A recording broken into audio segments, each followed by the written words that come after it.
মা রান্নাঘরের ভিতরে রান্না করছেন। ওই 10-11 বছরের ছেলে তাকে বারবার ফাই ফরমাস করছেন মা, এটা নিয়ে আয়, সেটা নিয়ে আয়, এটা সেটা নিয়ে আয়। আর ছেলে বাইরে খেলা করছে। ছেলে দেখছে মা বারবার ডাকছে আমাকে, বলছে এটা কর, সেটা কর, সেটা কর। ছেলে বিরক্ত হয়ে একটা চিরকুটি কাগজের উপরে কিছু লিখে মায়ের কাছে এনেছে। ও মায়ে নাও। মা বলছে কি? আর বলে নাও না, নাও আর আমাকে দাও। বলে আরে কি বল? বলেন দেখো কি লেখা আছে। মা দেখছে ওতে কিছু লেখা আছে। মা লেখাটা দেখে আঁচলটা নিয়ে মুখটাকে মুছে থমকে বসে পড়লেন চেয়ারের উপরে মা বসে পড়লেন। মা বসে পড়ে ছেলের মুখের দিকে তাকিয়ে বলছেন, বাবা এটা তুমি লিখেছো? হ্যাঁ মা আমি লিখেছি। বাবা এটা তুমি লিখেছো? বলছে হ্যাঁ মা আমি লিখেছি। মা তখন পড়ছেন নম্বর 1, সেখানে লেখা আছে, মা প্রতিদিন আমি সকালে উঠে তোমার যে মশারিটা তুলে দিই, এর জন্য আমাকে 5 টাকা লাগবে। নম্বর 2, মা প্রতিদিন ছোট ভাইটাকে আমাকে কোলে নিতে হয়, এর জন্য 20 টাকা। তুমি আমাকে প্রতিদিন বলো ছাদের উপরে যে ফুল গাছগুলো রয়েছে সেই ফুল গাছে পানি দিতে হয়, এর জন্য 30 টাকা। মা এ পাশের দোকান কাকুর দোকান থেকে একবার শ্যাম্পু একবার সামান এটা সেটা আনতে হয়, এর জন্য লাগবে 30 টাকা। তো মায়ের কাছে 120 টাকার একটা নোটিশ ধরিয়ে দিয়েছে বাচ্চা ছেলে, 10-11 বছরের ছেলে। মা তখন ছেলেকে বলছে, বাবা তুমি আমার জন্য একটা চিরকুট আনতে পারবে, একটা কাগজ আর কলম? ছোট ছেলে দৌড়ে গিয়ে একটা ছোট কাগজ আর কলম নিয়ে এসেছে। ছেলেটাকে বলছে, বাবা তুমি আমার পাশে বসো। বাবা এই চিরকুটিতে তুমি লেখো তো, তুমি যেমন লিখেছো আমার বিষয়টা লেখো। বলছে, মা বাবা আমি তোমাকে 10 মাস পেটে ধারণ করে রেখেছিলাম ফ্রিতে, বিনা পয়সায়। বাবা তুমি যখন দুনিয়াতে আসলে আমি তোমাকে 2 বছর দুধ পান করিয়েছি, এটাও ফ্রি, এটাও বিনা পয়সায়, লেখো। বাবা সেই শেষবার তোমার কদিন আগে যে শরীর খারাপ হয়েছিল, তোমার জন্য সারা রাত আমি তাহাজ্জুদের নামাজ পড়েছি আর কেঁদেছি। তুমি যখন অসুস্থতার কারণে চিৎকার করছিলে আমার কলিজা ফেটে যাচ্ছিল, সারা রাত ঘুমাইনি তাহাজ্জুদের নামাজ পড়ে তোমার জন্য কেঁদেছি, এটাও ফ্রি, এটাও বিনা পয়সায়, লেখো। বাবা ওই যে তুমি আমাকে কদিন আগে আমার কাছে একটা খেলনা চেয়েছিলে, আমি খেলনাটা দিতে পারি নাই, তুমি কাঁদছিলে, তোমার কান্নার আওয়াজগুলো তীরের মতন আমার কলিজায় ঢুকে যাচ্ছিল, আমার কলিজা চূর্ণ বিচূর্ণ হয়ে যাচ্ছিল।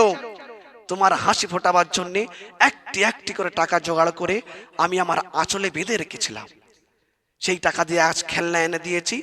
ছেলেটা খেলনাটা পেয়ে যখন হাসতে শুরু করেছে, বাবা তোমার ওই হাসিটা আমার জান্নাত মনে হয়েছে, এটাও ছিল বিনা পয়সায়, এটাও ফ্রি।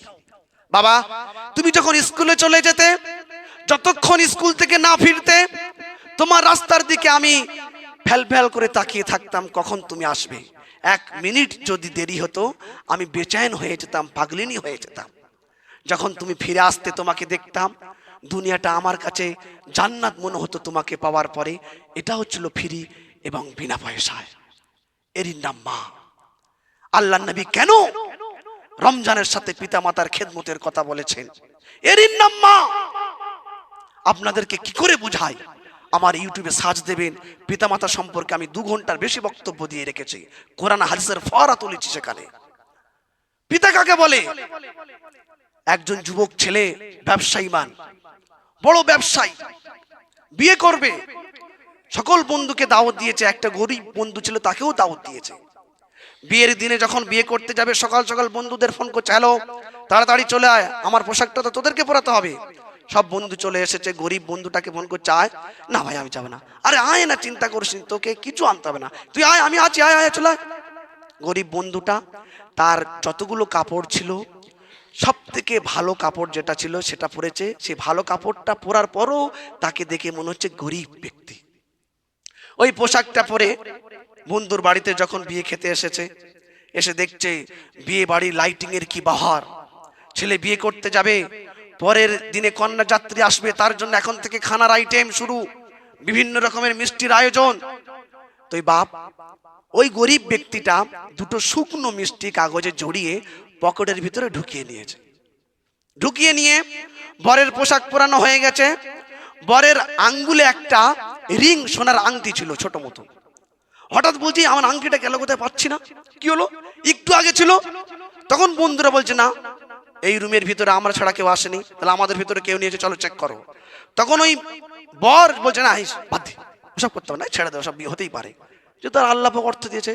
কিছু কিছু মানে হুঁট ডেকাতি বন্ধু থাকে না, মানে লোকাল কোম্পানি বন্ধু, বলছে না দেখবোই, সকলের পকেট চেক করা হবে। তো যার কাছে পকেট চেক করতে চায় সে আগে থাক থেকে পকেট দেখিয়ে দেয়, এই দেখ পকেটে নেই। আর একজনের কাছে যায়, সে বলছে পকেটে নেই। সর্বশেষে যখন গরিব বন্ধুটার কাছে গেল, সে দুটো পকেট চেপে ধরেছে আর বলছে না, আমি দেখতে দেবো না, আমি আমার পকেট দেখাবো না। সকলে তখন বলছে, এই জন্য বলেছি গরিবের জাত ভিখারি, জাতের বাচ্চা ভিখারি, ছ্যাচোর লম্পট যে যা পারে বলেছে। যাই হোক, সংক্ষিপ্ত বলি, সময় সংক্ষিপ্ত। যখন বিয়ে করে ছেলে চলে আসলো, রাত্রে যখন শেরওয়ানি খুলবে, হঠাৎ শেরওয়ানিটা খুলতে গিয়ে দেখছে শেরওয়ানির পকেটে যে একটা ডিজাইন থাকে, সেই ডিজাইনে আংটিটা আটকে গেছে ওই জরির সুতোর ভিতরে। সে তখন চিন্তা করে, সর্বনাশ, আংটি তো আমার কাছে। সারা রাত তার ঘুম নেই, যে আংটির জন্য আমার গরিব বন্ধুকে এত অপমানিত হতে হলো, সারা রাত ঘুম নেই। সকাল হতে না হতে সেই গরিব বন্ধুর বাড়ি গিয়েছে। গরিব বন্ধুর বাড়ি গিয়ে দরওয়াজা লক করছে, বন্ধু বেরিয়ে এসেছে। ভাই বড্ড মন খারাপ হয়েছে, কিছু মনে করিস না। আরে ছেড়ে দে না, বাদ দে না, তোর অনেক কষ্ট হয়েছে বল। আরে বাদ দিয়ে দে না, ছেড়ে দে। আরে তুই যখন আংটি নিসনি বললি নি কেন, একবার তো বলতে পারতিস আমি নিনি। আরে বাদ দিয়ে দে, ছেড়ে দে না। আরে বল না, কেন তুই বলিসনি? তখন গরিব ব্যক্তিটা তার ঘরের দরওয়াজা খুলে দিয়েছে। ওই দেখ, ওই তক্তাপোশের ওপরে আমার 10 বছরের ছেলে মৃত্যুর মতন শুয়ে আছে। আজ অনেক দিন শরীর খারাপ, ভালো করে চিকিৎসা করাতে পারি না, আর খাওয়া দিতে পারি না, অনেক কষ্টের ভিতরে পড়ে আছে। তোর ফোন পেয়ে যখন আমি আমার সব থেকে সুন্দর জামাটা পরে তোর কাছে যাচ্ছিলাম, পাটাকে আস্তে আস্তে ফেলছিলাম যাতে আমার ছেলে বুঝতে না পারে। আমার ছেলে আমাকে দেখা পেয়ে, সে তো উঠতে পারে না, আমাকে কাছে ডেকে আমার হাত দুটো জড়িয়ে ধরে বলল, আব্বা মনে হয় আমি আর বাঁচবো না, দুটো মিষ্টি তুমি আমাকে কিনে এনে দিতে পারবে? তখন ওই গরিব ব্যক্তিটা বলছে, তোর বাড়িতে যখন গেলাম দেখলাম বিভিন্ন খাবারের আয়োজন, আমি দুটো মিষ্টি আমার ছেলের জন্য শুকনো কাগজে জড়িয়ে পকেটে রেখে দিলাম। তোর আংটি যখন হারিয়ে গেল, সবাই যখন পকেট চেক করছে, আমার যখন পালা আসলো, আমি বললাম আমি পকেট আমার দেখাবো না, কারণ চিন্তা করলাম আমার পকেট চেক করলে চুরি করা মিষ্টিটা পাবে, দুটো মিষ্টি পাবে। মিষ্টি যখন পাবে তোর মনটা অনেক ছোট হয়ে যাবে, যে আমার বন্ধু এত ছোট কাজ করতে পারে, চাইলে তো দিয়ে দিতাম। তাই আমি চিন্তা করলাম মিষ্টি চুরি চাইতে সোনার আংটি চুরি অনেক ভালো, তাই আমি আমার পকেট দেখাইনি। আমার সোনার ভাইরা, কোরআন হাদিস না বলে আমি লজিকটা কেন শোনালাম? এর নাম বাপ, এর নাম পিতা। তুমি কোনোদিন জিজ্ঞাসা করোনি তোমার বাপের মনে তোমার জন্য কতটা মহব্বত জমা করা আছে? তোমার বাপ হয়তো কোনোদিন ফুটে বলেনি যে বাবা তোর জন্য আমার জান কুরবান, আমার কলিজা চাইতে তোকে বেশি মহব্বত করি, আর তুমি কোনোদিন বুঝতেও পারোনি। রমজান মাস যখন আসবে, পিতা মাতাকে জিজ্ঞাসা করবে, মা ইফতার তোমার কি খেতে মন চাচ্ছে বলো, আব্বা তোমার ইফতার কি খেতে মন চাচ্ছে বলো। আব্বা যদি বেঁচে না থাকে, আব্বার নামে কিছু গরিব এতিম মিসকিনকে খাইয়ে দাও। আমার আব্বার জন্য 10 জন এতিম মিসকিন আমি গরিবদেরকে ইফতার করিয়ে দিলাম, আল্লাহ আমার আব্বার জন্য তুমি কবুল করে নাও। এর নাম পিতা, এর নাম মা। আমার সোনার ভাইরা, মায়ের আসমাত, পিতার আসমাত যদি কলিজার ভিতরে না ঢোকাতে পারো, খোদার কসম রমজান মাসের একটাও রোজা তোমার কবুল হবে না, একটাও তারাবি তোমার কবুল হবে না। সর্বশেষ সময় হয়ে গেছে, তবু একটা কথা বলবো। রমজান মাসের প্রথম জুমায় বলো, হুজুর একটা হাদিসের টুকরো বলে দিই। এই রমজান মাস যখন আসলো, প্রথম রমজানেই প্রথম তারাবি হবে। হযরত আলী রাদিয়াল্লাহু তাআলা আনহু তার সমস্ত অর্থকে, সম্পদকে জড়ো করে মসজিদে নববীকে সাজিয়ে তুললেন। তখন তো ইলেকট্রিক ছিল না, সরিষার তেল আর প্রদীপ দিয়ে লাইটিং এর মতো পুরো মসজিদে নববীতে সারি সারি বাতি জ্বালিয়ে সাজিয়ে দিলেন। হযরত আলী রাদিয়াল্লাহু তাআলা আনহু প্রথম তারাবি পড়ার জন্য মসজিদে নববীতে পৌঁছে গেলেন। গিয়ে দেখছেন অন্যান্য দিনের তুলনায় মসজিদে নববী সেজে গেছে। এটা আমি হযরত ওমর রাদিয়াল্লাহু তাআলা আনহুর খলিফাতের ইতিহাস বলছি। হযরত আলী রাদিয়াল্লাহু তাআলা দেখে খুশি হলেন। বলো আমিরুল মুমিনিন ওমর আজ মসজিদের নববী এত সেজেছে। ওমর মুস্কি হাসছেন।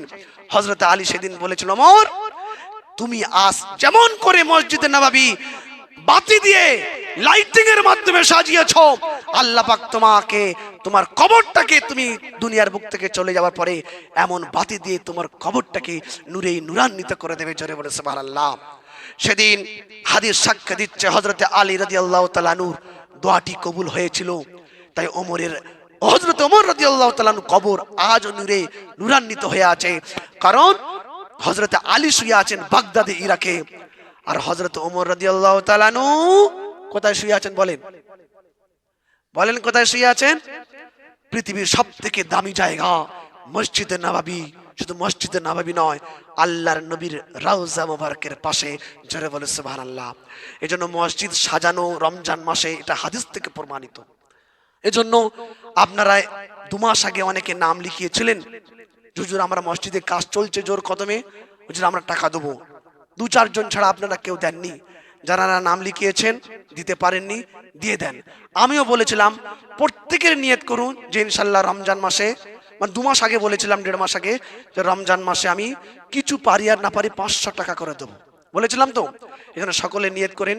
যদি কারোর আওকাত কমায় 300 দেবেন, কোনো অসুবিধা নয়, কিন্তু নিয়ত করেননি কিছু না কিছু।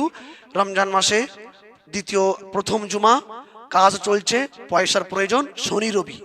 এই 2 দিনের ভিতরে আল্লাহ পাক আপনাদের যতটুকু সামর্থ্য দিয়েছে, এই 2 দিনের ভিতরে 200, 400, 500 যার যতটুকু ক্ষমতা দিয়ে দেবো। বলে ইনশাল্লাহ দেবো। আর ইনশাল্লাহ বলুন।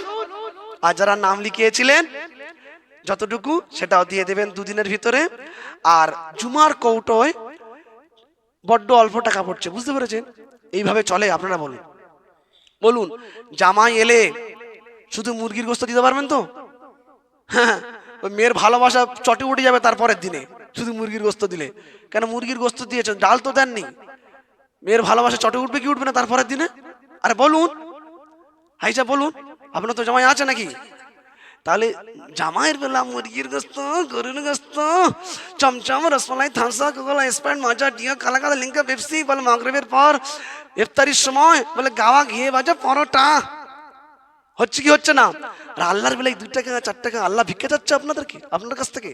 আল্লাহ আপনাকে শেখাচ্ছেন যে বান্দা আমার মাল আমার জান তুমি কতটুকু খরচ করো আমি দেখতে চাই। আমি আল্লাহ বিনা পয়সায় চালাতে পারি। আল্লাহ চালিয়েছেন কি চালাননি? ইরাকের মানুষদেরকে চালিয়েছেন। আল্লাহ পাক অবশ্যই চালাতে পারেন, কিন্তু আল্লাহ আমাদের কাছ থেকে চান। এই জন্য প্রতি জুমায় নিয়ত করুন 10 থেকে 20 টাকা আমি কৌটোয় ফেলবো। বলি ইনশাল্লাহ। আর বলি ইনশাল্লাহ। আর পিছনের লোকেরা বলুন ইনশাল্লাহ। 20 টাকা এমন কিছু বলি ইনশাল্লাহ। আরে জোরে বলুন ইনশাল্লাহ।